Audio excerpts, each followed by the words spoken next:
Well, there's no other real choices there but to fix what we have.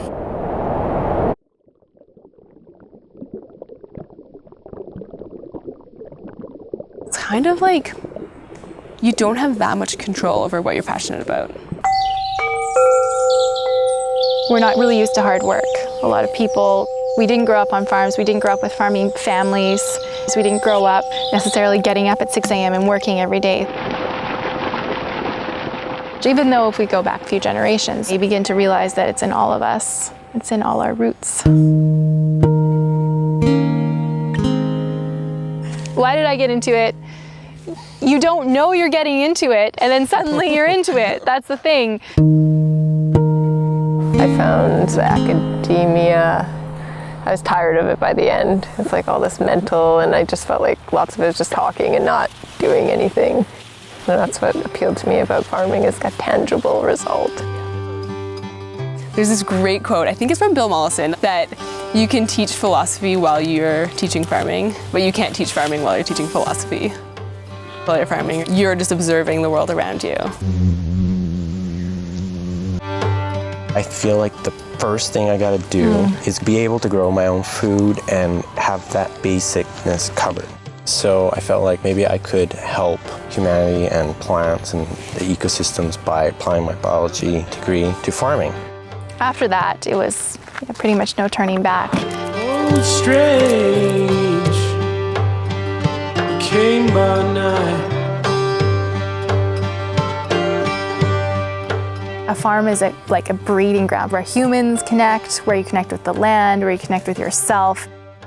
An amazing place to really get connected with that feeling.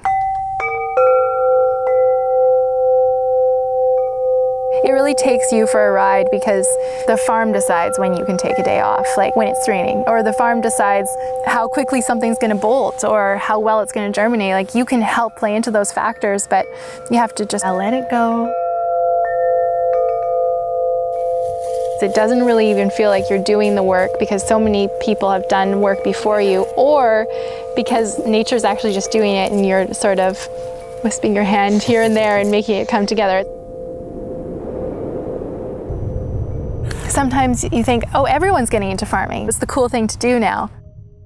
But actually that's not true at all. No one's getting into farming. In the larger picture, it's minuscule. Like 65 is the average age of farmers in Canada, and there are not enough young farmers to replace them. How did we get here? How did we get to the point where we were like taking corn apart into like these little tiny pieces and then recombining it into these other things and then making like this cracker out of it? Like what? Like why can't you just eat some corn?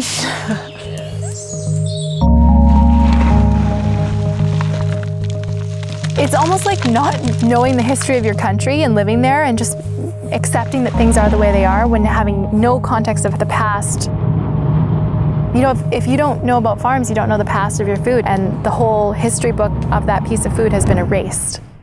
And then how can we make good choices if we have all the history erased? We're losing this whole culture of getting up in the morning and opening the chickens and collecting the eggs and making an omelet for your family and then going out in the garden. We're into production because it's how we make our money, but there's whole life that goes along with that production that is dying. And we're trying to revive it. If the family farms are healthy, it can create the fabric for society to be healthy. One of the first things you can do is get back in touch with the food, because that's ultimately what you are.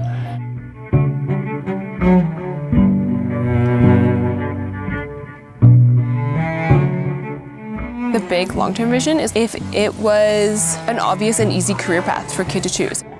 Like not just you can be a teacher or a doctor or a lawyer when you're a kid, that was something that kids were like, yeah, I want to be a farmer and I know how to get there. And we don't want to do it all. We want people to do all those other things that are really cool, and it has to be the thing for you. When everyone can find out what that thing is and then just follow that really switched on feeling of like it's coming through and I'm creating something amazing.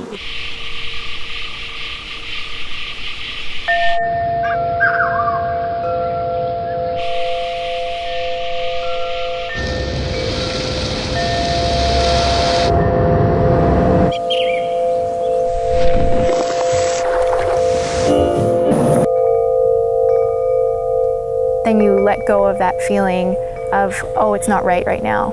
It's just becoming more perfect every day, and you don't even know where that perfect is going.